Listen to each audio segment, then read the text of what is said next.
Today we will discuss how a light bulb works. It's also known as incandescent light bulb. It has a long history of corrections and modifications. And it was Thomas Edison who gave the first commercially successful bulb in 1879. This is the bayonet mount, also called the holder. These are the electrical foot contact points where we apply the electricity. This is the glass tube or glass bulb. All the components are put inside this. This is called the filament.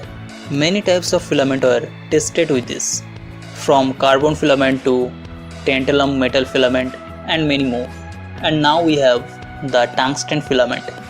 It has a very high melting point, like 3695 degrees Celsius, and very high electrical resistivity, which is needed for our purpose. Okay, now this is the contact wire.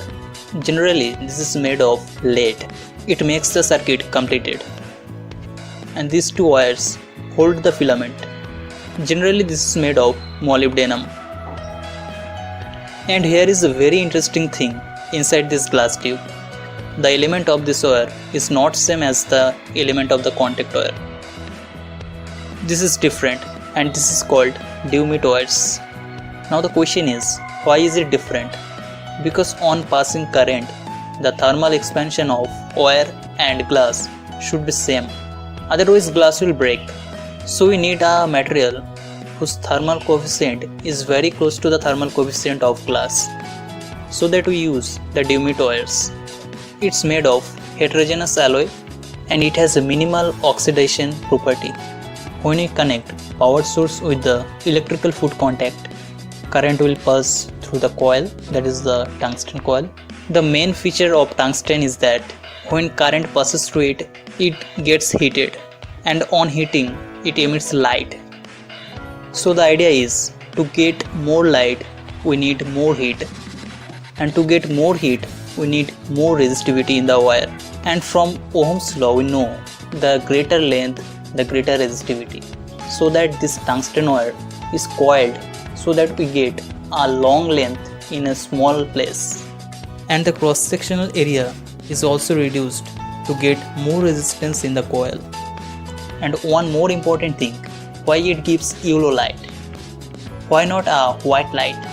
So you can see, when we just switch it on at starting, it gives a deep red light, and after some time it gets yellow. Basically, it's due to the temperature. For higher temperature, it will go to white, and then blue, and then ultraviolet. But at the point where it gives white light, it starts to melt.